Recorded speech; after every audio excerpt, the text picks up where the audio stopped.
Hey guys, my name's Crystal Kenny, and I'm in love with creating. All things artistic and imagination involved. I'm an American girl who chased her creative dreams all the way to Paris, France, making a living using photography. This podcast takes you inside the stories of all the artsy folks I've met along the way and gives you that extra push to discover your creative gifts. The desire to create is deeply inside each and every one of us, and I give you the tools and inspiration to find a new way of living a more creative life.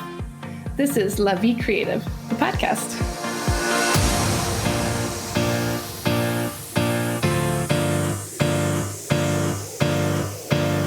Today on the show, I interview Manon Kerjean. Manon is a local Frenchie born and raised in Montmartre, the place of my own heart, and she founded, with her co-founder, Lost in Frenchlation. It's basically opening up the world of French cinema to an international community. They're screening French films with English subtitles. We chat more about what helped her find the idea and how it's going today. So welcome to the show, Manon. How are you today? Hi, I'm good, and you? It's great to finally chat with you today. I know that you've been running this program for quite some time, Lost in Frenchlation. It's such a great idea. We'll talk more about that later in the show, but I want to talk a little bit about your story. You're originally from France. Tell us about where you're from and what inspired you to start this great organization. Yes, so I was born and raised in Paris, in Montmartre, and I've always been a French film enthusiast. I think it was from my parents because they both work in the industry. And I wanted to be an editor at the beginning. So my studies were based on editing. And I studied cinema and English literature and civilization. Oh, wow. And I did a study abroad program after my degree in Berlin.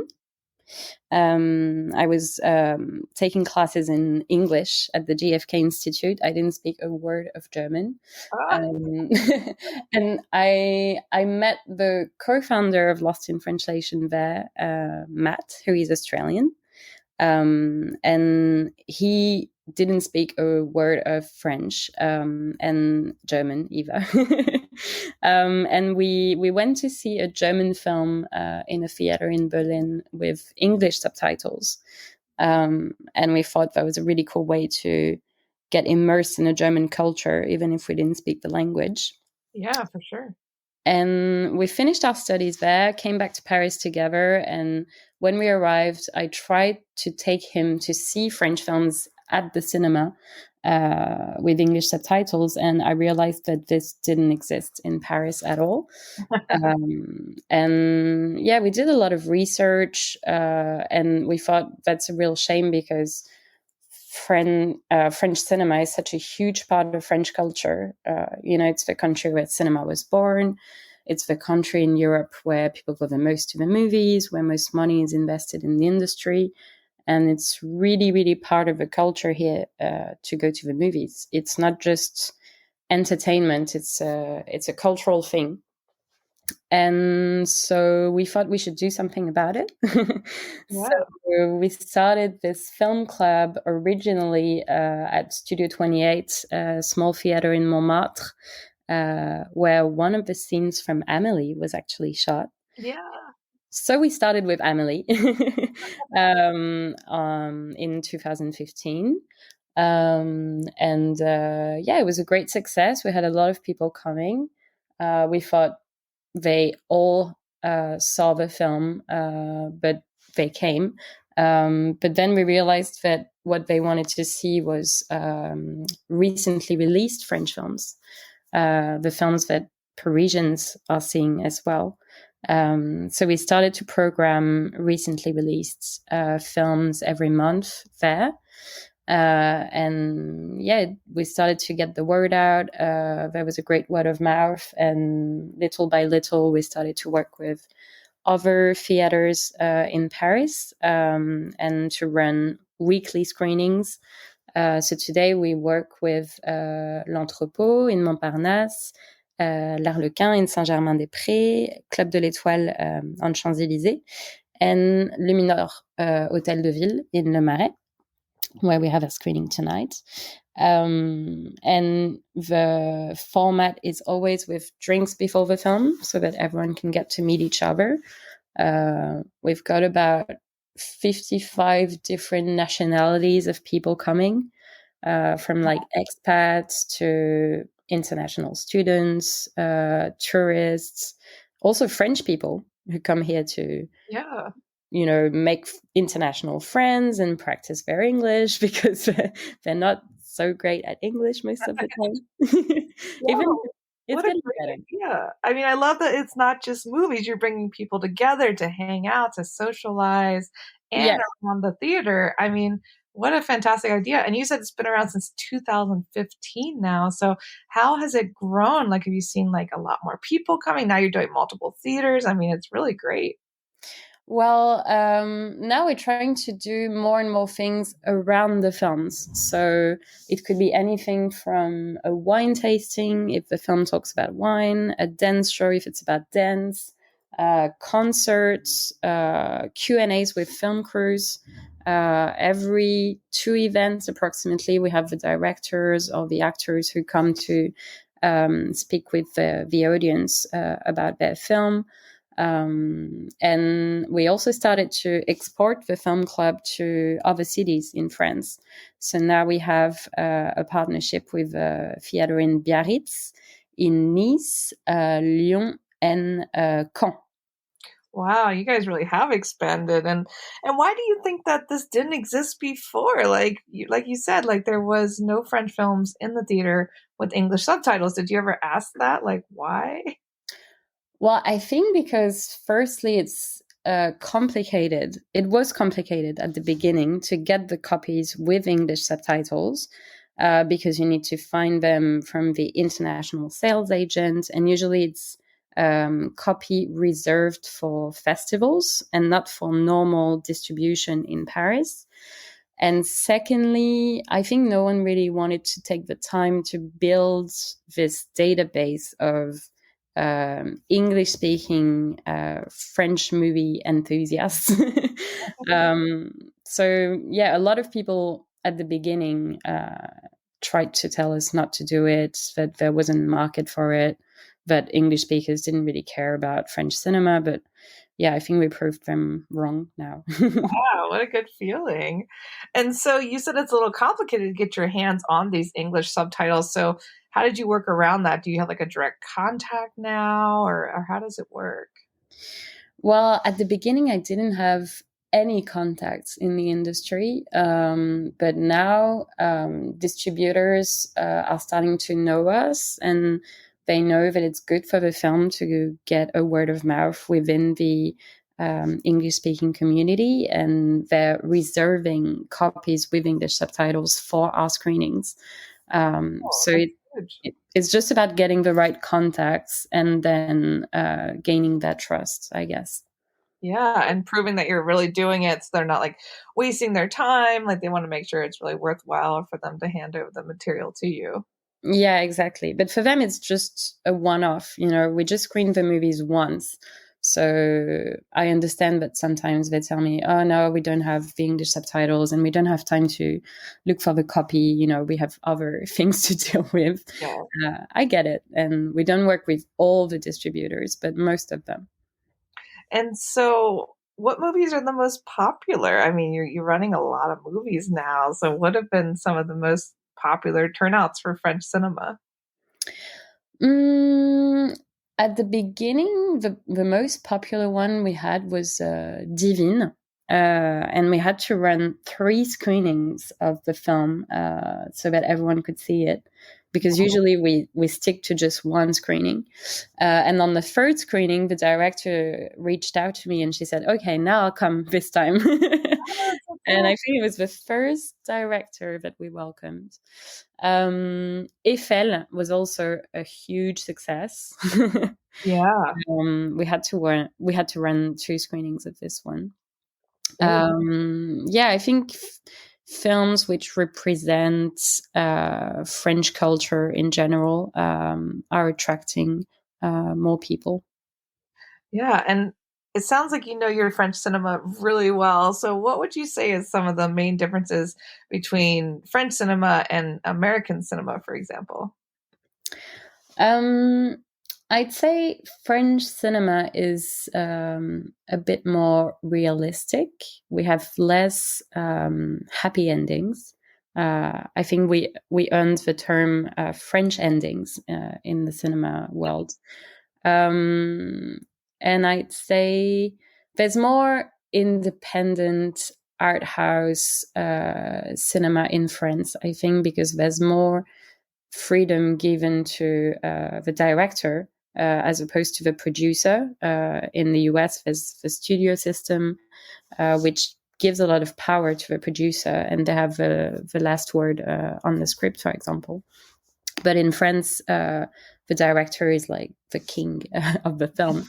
So yeah, a lot of freedom of expression, and yeah, more realistic. I think that also comes from the French New Wave, but it tries to reproduce reality at the best they can. Yeah, definitely. I know what you're saying about like a lot of sad endings. Like it's like, oh, this is reality. Like they all die. Yeah, we're Yeah. very good at dramas. Yeah, really good at drama. And so going back to what you were talking about, how like the director is king in France, it's a little easier to like make films here too, right? Because I find that like all, especially living in Montmartre, too, we see people making movies all the time here. And sometimes I'm watching them do it. I'm like, oh, no one's ever going to see that. Like, how small is this film? Like, so for example, if like say I just wanted to make a movie, like how difficult is that? Do you get funding from the government? Can people just like start their own thing? Like it seems like they're constantly making movies there.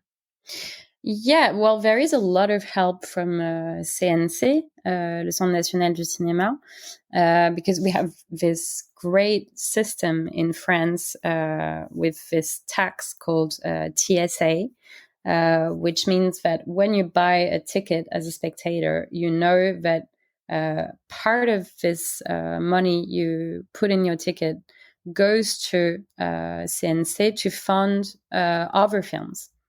So it's a kind of virtual circle, which a lot of countries in the world are jealous of. But it's really selective. So you have to go through a lot of processes to fund your film. I made a film with some friends during the pandemic, and we had to do crowdfunding through Kiss Kiss Bank Bank. And we didn't get any help from anyone. Very cool. I had no idea that every time we buy a movie ticket, we're funding another movie. That's such a great system. I love that. I didn't know that at all. And I know that they also protect like the actors and things here. Like if you work so many hours every year, you get like a full salary for the year. Is that how it works? Yeah, we have the intermittent system, which is great for all the artists, not only in the cinema industry. But when you work a certain number of hours, you, how do you say, cotiser? Basically, it gives you the right to then get money every month when you're not working, because the government knows that it's a very special job where you could be working for several weeks and then not working at all for several months. So it's a system which protects the artists. I love that. It's such a great thing about living in France where the arts are so much more respected, especially coming from the States. And I want to talk a little bit about the name Lost in Frenchlation. Talk about how you came up with that name. It was actually a friend of mine who came up with it. We were brainstorming. I remember sitting at a cafe chez Francis in Montmartre. And I wanted to call it FMC, or French Movie Club, something not very original. And we were talking about the film by Sofia Coppola, Lost in Translation, and this feeling of being lost in a city when you don't speak the language.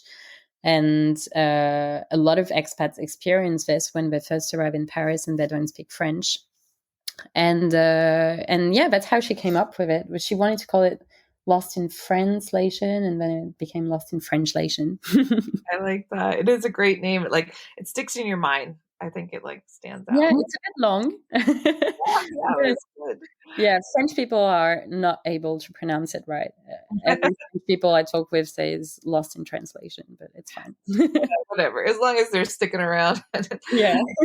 And so when you reach out to these directors and actors and have these little get-togethers, do you find people to be pretty into the project, that they want to participate when it comes to having these extra little elements? Yeah, I think the film crews are really interested to get the input of the international audience, because they do so many Q&As with the French audience when the film gets released. Sometimes 100 debates.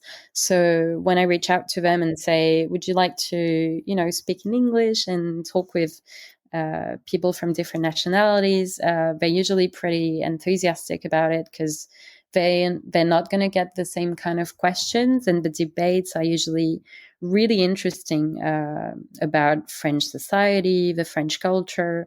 So yeah, I think that's why they say yes. I'm very happy about it. Yeah, I'm sure it's nice to get the international exposure, like you were saying, and it's something really different for everybody involved. And it's such a great idea. I'm just still in shock that it didn't really exist before. And what you were saying about getting your hands on the English translation. So, for example, if you had a movie that you really liked and you wanted to get the English translation, you couldn't just do it yourself. You have to get these special translations.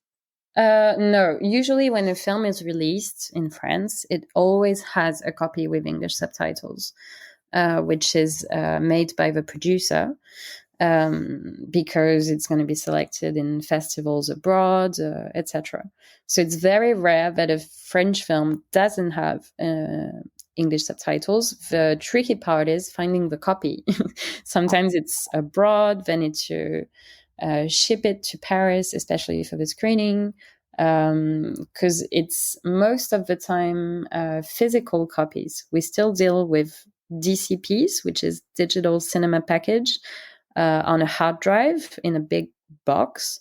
So this is the copy we need to get. But more and more people are starting to send a dematerialized copy, dématérialisé. Yeah. But the files are very heavy, and it costs a lot of money to send them through online. Actually, more money than through the post. Oh, wow, that's crazy. I had no idea it was so expensive to ship a movie Yeah. on the internet. And in your opinion, how has cinema changed over the years? How is French cinema evolving, and what are some of the trends you're seeing? Interesting question.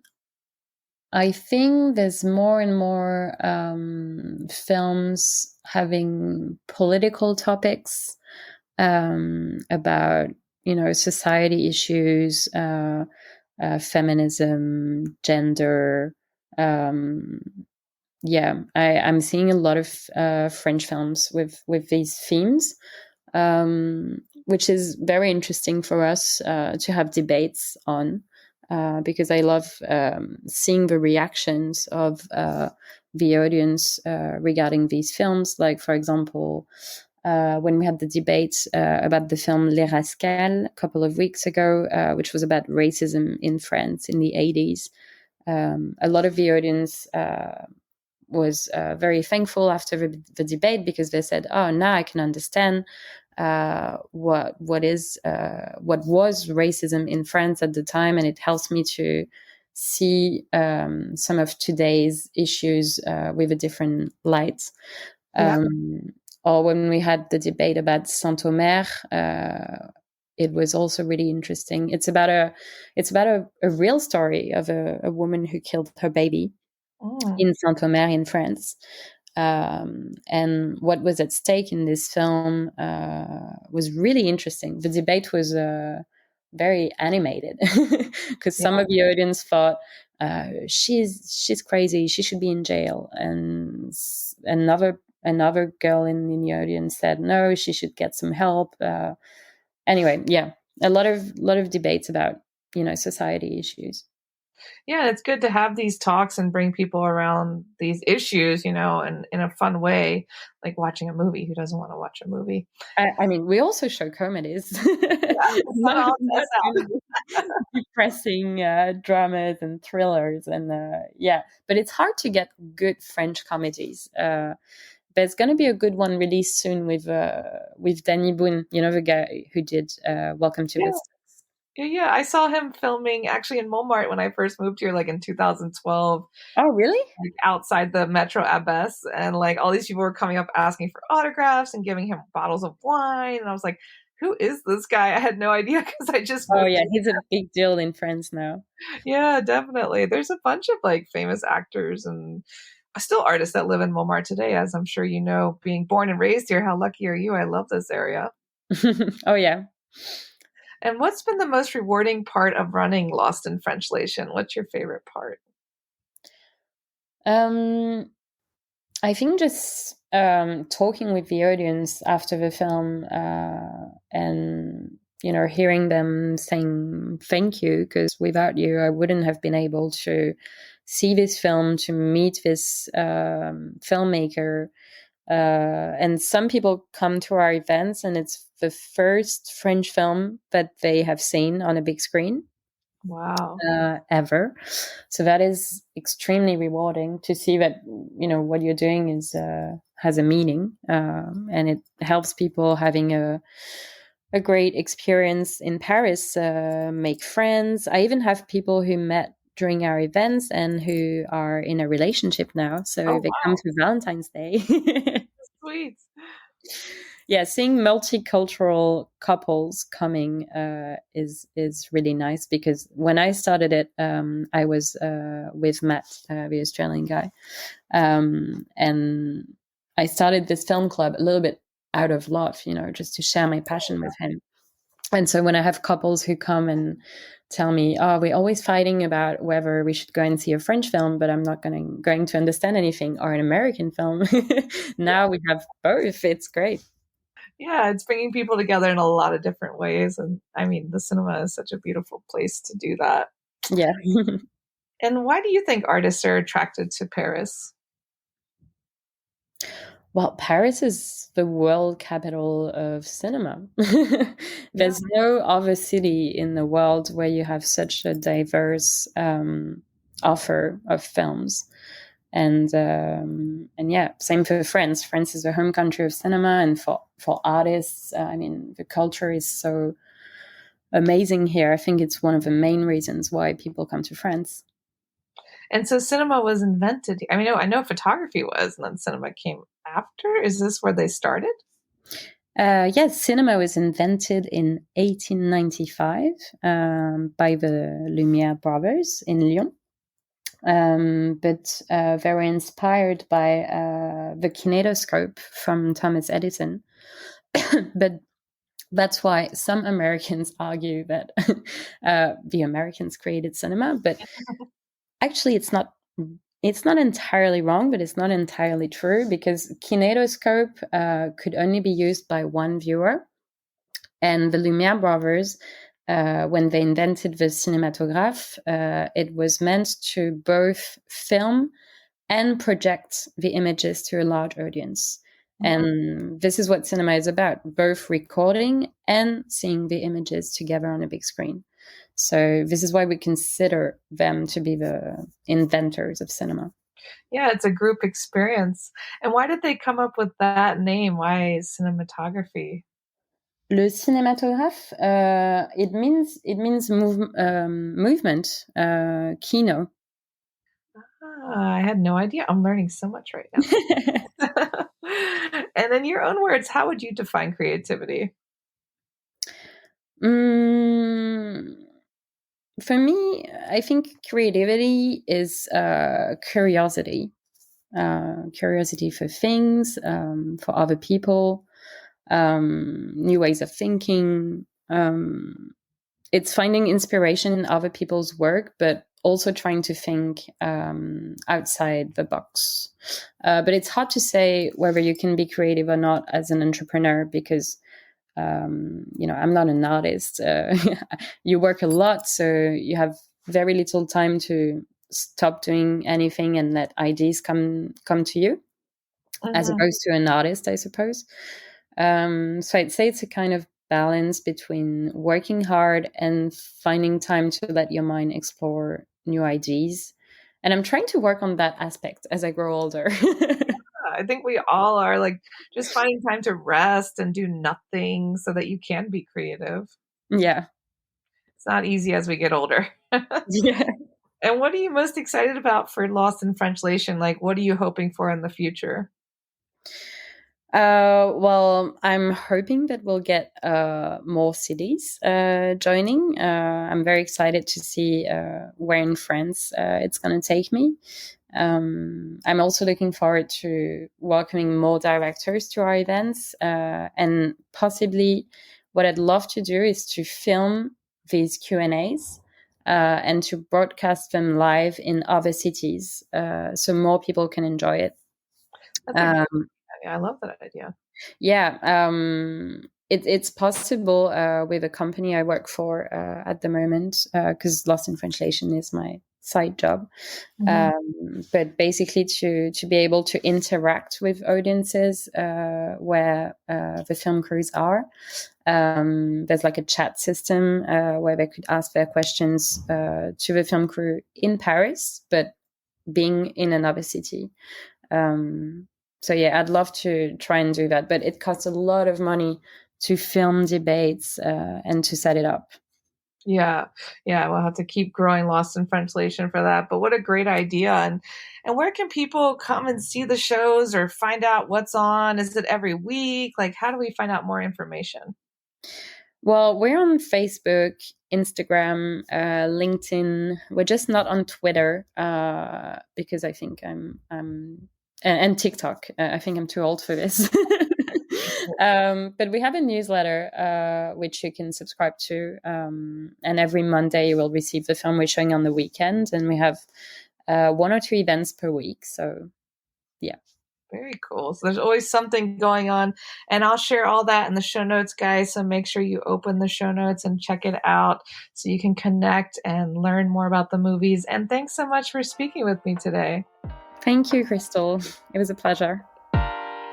Thanks so much for tuning in to La Vie Creative. You can find more information on MissParisPhoto.com. And if you enjoyed this show, please feel free to share and spread the word for all my creative guests. We have the power to help them to keep doing what they love. See you next time.